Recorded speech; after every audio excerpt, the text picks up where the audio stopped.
حضور علیہ الصلوۃ والسلام ان لوگوں کو، ان طبقات کو جن کو کبھی کسی نے نہیں پوچھا تھا اور جن کا کوئی پرسان حال نہیں تھا، آقا کریم علیہ السلام کی سیرت کا یہ روشن باب ہے کہ حضور ان کی دہلیز پر پہنچے اور جا کے ان کی مدد کی اور ان دکھیوں، لاچاروں اور پریشان حالوں کو اس مشکل حالات کے اندر ڈھارس بندائی۔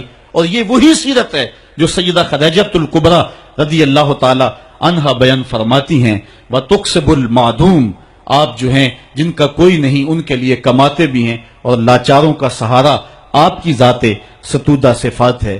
دکھیوں کی نزاکت قلبیہ کا اتنا خیال، اتنا لحاظ، یہ ایک پیغمبر کی زندگی ہوتی۔ قرآن نے ہمیں بڑی واضح اس بات کی طرف بلایا ہے، یہ بات ذہن میں رکھیں، اس غلط فہمی سے ہم نکلیں۔ مسئلہ غریب کی مدد کا نہیں ہے، مسئلہ غریب کی عزت نفس کا ہے، یتیم کی دل جوئی کا مسئلہ ہے۔ اللہ تعالیٰ ارشاد فرماتا ہے یہ وہ بد نصیب لوگ ہیں کہ جو یتیموں کو دھکے دیتے ہیں، اور دوسرے مقام پہ ارشاد فرمایا کہ کلا بل لا تکرمون الیتیم، یہ یتیم کی تکریم نہیں کرتے۔ یتیم کو کھانا دینا اور بات ہے، اس کی تکریم اور اس کی عزت کے ساتھ اس کو کھانا دینا یہ اور بات ہے۔ یار بچا ہوا کھانا تو کتے کو بھی ڈالا جا سکتا ہے، بچی ہوئی دیکھ بار پھینکنے کی بجائے کسی کے منہ میں پڑ جائے یہ بات نہیں ہے، بات یہ ہے کہ اس کو تکریم دیتے ہیں یا نہیں دیتے ہیں۔ یہ جو عید کے موقع پہ غریبوں کو لائن میں کھڑا کر کے عید پیکج دے رہے ہوتے ہیں اور 10 اخبارات کے اندر تصویریں چھپتی ہیں، اور بندہ اپنی اس نفسانی تسکین کو روحانی تسکین سمجھ رہا ہوتا ہے کہ وہ سمجھتا ہے کہ میں بہت نیکی کا کام کر رہا ہوں، بہت بڑا سماجی کارکن ہوں۔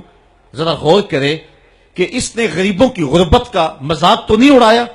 اس لائن کے اندر جہاں غریب، یتیم اور لاچار کھڑے ہو کر کے تصویریں کھچوا رہے ہیں، اگر اس کی بیٹی کو اس لائن میں کھڑا ہونا پڑتا تو اس کے جذبات کیا ہوتے؟ اس کی بیوہ بیوی ہو جائے اور اس کو اس لائن میں کھڑا ہونا پڑے تو اس کے جذبات کا عالم کیا ہے؟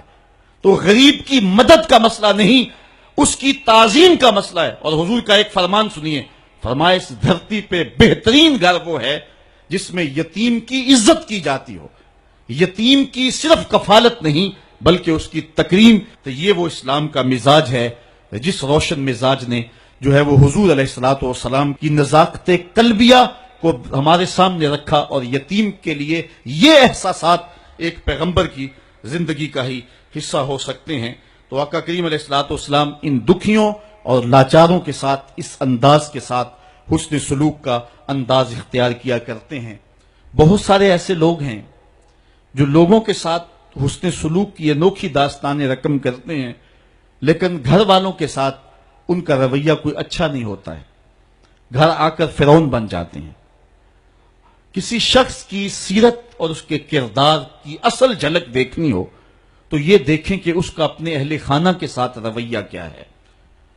خود حضور علیہ السلام نے ارشاد فرمایا خیرکم خیرکم لأہلہ وانا خیرکم لأہلی، تم میں سے بہتر وہ ہے جو اپنے اہل خانہ کے ساتھ بہتر ہے، اور میں تم میں سب سے زیادہ اپنے اہل خانہ کے ساتھ بہتر ہوں۔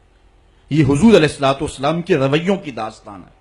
ام المومنین سیدہ عائشہ رضی اللہ تعالی عنہا سے پوچھیے، فرماتی ہیں ایک دن میں پانی پی رہی تھی کہ حضور گھر میں تشریف لے آئے، مجھے دور سے دیکھ کر کے کہا عائشہ ذرا تھوڑا سا پانی میرے لیے بھی چھوڑنا۔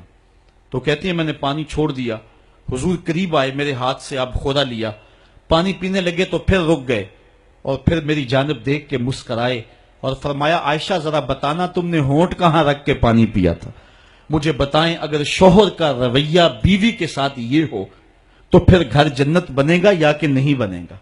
تو کہا مجھے یہ بتائیں کہ تم نے ہونٹ کہاں رکھے تھے۔ یہ حضور کی سیرت کا وہ تابناک پہلو ہے۔ آج جس دور سے ہم گزر رہے ہیں، ایک دوسرے کے جھوٹے کو ہم اپنے لیے جو ہے وہ باعث عار سمجھنے لگے ہیں، بالخصوص مرد تو عورت کا جھوٹا اپنی مردانگی کے خلاف سمجھتا ہے۔ تو حضور کا یہ رویہ، حضور کا یہ انداز کرم یقیناً حضور علیہ الصلوۃ والسلام کی سیرت کو اس انداز سے ہمارے سامنے رکھتا ہے کہ جیسی صورت اور سیرت میرے محبوب کی ہے، زمانے میں کوئی ایسا شخص نہیں ہے جس نے ایسی سیرت پائی ہو۔